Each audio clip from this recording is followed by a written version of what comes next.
morning, students. In the last class, I explained the properties of all the three types of materials, that is diamagnetic materials, paramagnetic materials and ferromagnetic materials. So in this class, I am going to explain you the cause of these types of phenomena. Like, what is the cause of diamagnetism? I mean, when a diamagnetic material is placed in an external magnetic field, then why does it magnetized weakly in the direction opposite to the magnetic field? So in this class, we will try to understand the cause of these phenomena. I mean, what is the cause of diamagnetism, paramagnetism and ferromagnetism, why these types of materials behave like this. Some are attracted in the magnetic field, some are repelled from the magnetic field, some are weakly magnetized, some are strongly magnetized. So we will try to understand all these reasons in this class.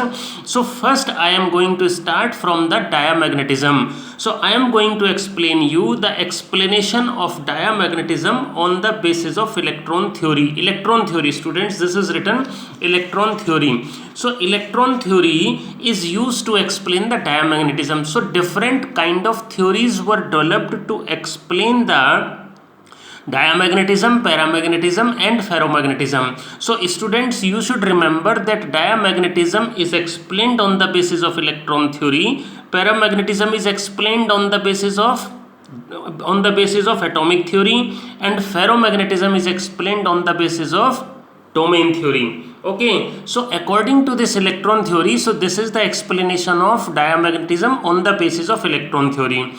Students, I told you in the definition of diamagnetic materials that these materials have zero magnetic moment on their own. Means the atoms or ions or molecules of a diamagnetic materials have zero magnetic moment. So why does they have zero magnetic moment? Because suppose there is an atom of diamagnetic material, so this atom consists of revolving electron. So in one side, if you see, from one side if you see, electron is revolving in clockwise direction, and from the opposite side it will be revolving in the anti-clockwise direction. So due to this clockwise revolution, there will be a magnetic moment in downward direction if it is in horizontal plane and clockwise direction, and due to anti-clockwise direction there is a magnetic moment developed in downward, and due to clockwise upward. Okay, the direction of magnetic movement is taken according to the current.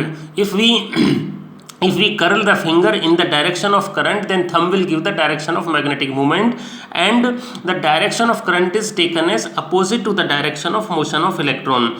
Okay students, so that these two magnetic moments are equal and opposite, so net magnetic moment is zero. So overall the atom or molecule or ion of a diamagnetic material is not a magnet. Now when this material is placed in an external magnetic field, then students, you know, if a charged particle is moving in a uniform magnetic field, then it experiences a force F is equal to QVB sin theta. So when an external magnetic field is applied, then the electron which was revolving in clockwise direction will experience the force towards the center, that is called the centripetal force. Okay, because centripetal force is the necessary force to move in the circle, and there is a magnetic force in outward direction. This magnetic force is in outward direction. There is a magnetic force in outward direction. So F magnetic. So because of this clockwise revolution of electron, magnetic force is in outward direction, centripetal force towards the center, so net force will be reduced. So because of this decrease in the force, there will be decrease in velocity from v to v minus delta v, and the other electron which was revolving anti-clockwise direction, then the force magnetic force of magnetic field is acting towards the center, so total force is increased and the velocity will also increase. So because of this v minus delta v and v plus delta v, there is a small magnetic moment developed delta m in the direction opposite. Why does it appear in the direction opposite to the magnetic field? Because m minus delta m in upward direction, m plus delta m in downward direction. So if we consider downward direction, then total will be this m plus delta m minus m, and minus minus will be the plus, so 2 delta m net magnetic dipole moment 2 delta m will be induced, which is opposite to the external magnetic field. So this magnetic dipole moment is responsible for the property of magnetism. This magnetic dipole moment induced is responsible for the property of magnetism. Since this dipole moment is developed in opposite direction, so this, and its value is small, and its value is very small, so we say that the diamagnetic material is magnetized weakly in the direction opposite to the magnetic field. So students, I think it is clear to you now. Okay, again I am reading the theory. To explain it, we use the model of the atom. Okay, it has no magnetic moment. When it is put into a magnetic field, each electron is subjected to the two forces. One is the Coulomb force, that is the centripetal force requires to move in a circle. Second is the Lorentz force, that is magnetic force. The direction of these two forces are shown in the figure. So the velocity of electron becomes v minus delta v, and its magnetic moment decreases the field and becomes m minus delta m. For electron, velocity becomes v plus delta v, and its magnetic moment increases. Thus magnetic moment induced 2 delta m opposite to the magnetic field, hence material is magnetized in the direction opposite to the magnetic field. Okay, so this is how I have explained the theory of diamagnetism on the basis of electron theory. Now let us move to the next type of the material. Now next type of material was paramagnetic material. What are paramagnetic materials? Paramagnetic materials are the materials which, when placed in an external magnetic field, are weakly magnetized in the direction of external magnetic field. So this is explained on the basis of atomic theory. So student, what happens? I told you the atoms, ions or molecules of a paramagnetic materials have a net magnetic moment, but these are randomly oriented, so there is no net magnetic moment in any direction. But when there is an external magnetic field subjected, then these atoms are aligned in one particular direction, and you should remember most of the magnetic field, most of the strength of the magnetic field is used in aligning them in one particular direction. So there is a very small magnetic field left which is used to magnetize the material. That's why these materials are weakly magnetized. So an atom of a paramagnetic material possesses net magnetic moment of electron of such atoms do not exactly cancel each other. Therefore each atom is a tiny magnet. In absence of magnetic field, the resultant magnetic moment due to all atom is equal to 0, because they are randomly oriented, as these atoms are randomly oriented. When external magnetic field is applied, the magnetic moment of its atoms tends to align in the direction of magnetic field. So these are weakly magnetized. So students, next type of material are ferromagnetic materials. What are ferromagnetic materials? So it is explained on the basis of domain theory. Ferromagnetic materials are the materials which are strongly magnetized in the direction of magnetic field, iron, cobalt, nickel. Okay, so we explain them on the basis of domain theory. So what is domain theory, students? Actually what happens in a material, atoms remains in a group. Atoms remain in a group. So in a group there may be 10 raised power 27 to 21 atoms. This group of atoms is called domain. So I have drawn this one diagram in which it is divided into 4 parts. In this part, magnetic moment is in upward direction, and in opposite neighboring part, magnetic moment is in downward direction. In upper part, magnetic moment is towards right. In lower part, magnetic moment is towards left. So what happens? Each domain is a completely magnet, but its magnetic moment is equal and opposite to the neighboring domain. So net magnetic moment in any direction is 0. But when it is placed in an external magnetic field, then it acquires magnetism in 2 ways: by rotation of domain boundaries and due to displacement in domain boundaries. So that the domains which are in the direction of magnetic field increase in their size. So magnetic field is towards right, so these direction, the domain of these directions are increased in their size. If it is sufficiently strong, then all the domains due to rotation align themselves in the direction of magnetic field, so it is strongly magnetized. So this is how I have explained the ferromagnetism on the basis of domain theory. Now the last part of the chapter is that is called the hysteresis. Hysteresis, what is hysteresis, students? This is a theoretical part. What happens actually if one material is placed in an external magnetic field, then it magnetizes, okay, and that magnetic field is called H, magnetizing intensity or magnetizing force, which is equal to Ni, and B is equal to mu H, or B naught is equal to mu naught H. So when a material is subjected to an external magnetic field, then it magnetizes.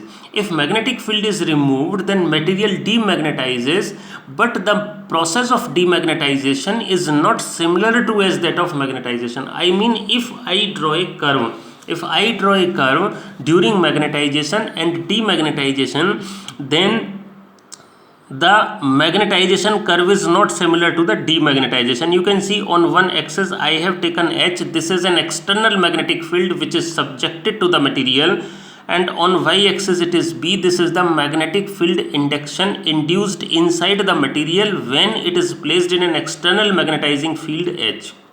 So if we start increasing H, then B also increases continuously, and after some value it saturates. I mean, if you increase H further, then there is no increase in B, so there is a maximum magnetism developed inside the material. On increasing H further, there is no magnetic induction, so we stop here. Now we want to see what will happen if we start removing this capital H.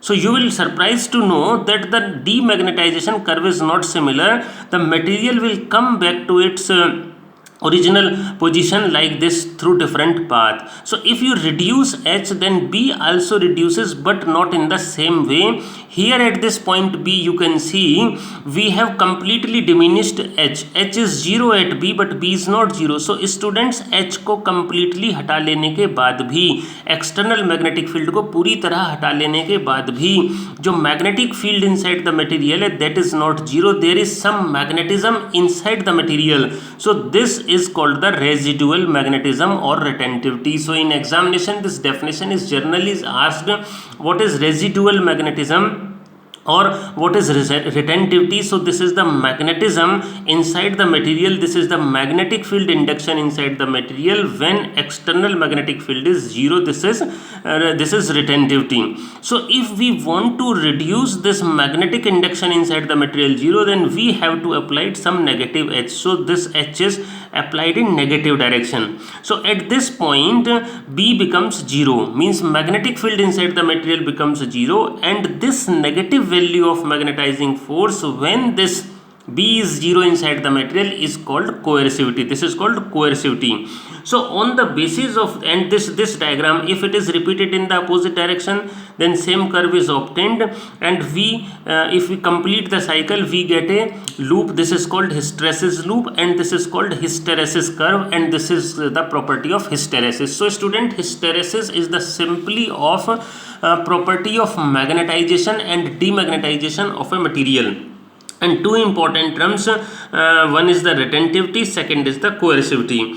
Now this, what is the use of this curve, this loop? So hysteresis curve is used in selecting the materials for a particular purpose. Suppose we have to make an electromagnet or the core of a transformer or the core of a telephone. Okay, so I come to that part, application part. On the basis of this hysteresis loop, some materials are selected. These are called soft and hard materials. So on the basis of their retentivity, coercivity and hysteresis loss, and in the area of this loop represents the loss of energy in the form of heat. So if we want to minimize the heat loss, we should select a material which has less area. Like there are materials which has their hysteresis curve like this, thin hysteresis loop they have, so there will be less loss of energy in it. So these materials are soft and hard magnetic materials. So we should remember, in 1 mark question is generally asked in the exam, okay, what is the property of soft material? So soft magnetic materials have low coercivity, low retentivity, small hysteresis loss, that is a small hysteresis loop. Electromagnets are the temporary magnets. In electric bell it is used. Electromagnets, core of transformer, motor, generators are made from such types of materials. Examples are soft iron, its mu r is 5000, steel alloy, perm alloy. Now hard magnetic materials are used to make the permanent magnet. Hard magnetic materials means they are difficult to magnetize, and once they magnetize it is difficult to demagnetize them. So they have high corrosivity, high retentivity, large stresses loss. Okay, so these hard materials are used for this purpose. And now this you can see the comparison of these two hysteresis loops. And now permanent magnets and electromagnets, these are the some experiment in detail. So in this you will prepare about the hysteresis loop and the properties of materials used for various purposes, students. So these permanent magnets and electromagnets, you can read this theory all. These are the simple experiments or properties of permanent and temporary magnet. Electromagnet is a temporary magnet, you have done in the last class, so you can read them and you can easily understand. So I have covered all the part of this chapter. This was a theoretical chapter, but question is also asked from this chapter. Even long answer type questions, 5 marks questions are also asked from this chapter. So you prepare this chapter, okay, with full dedication and devotion. So next time we will start the new chapter. Okay, thank you and thank you so much.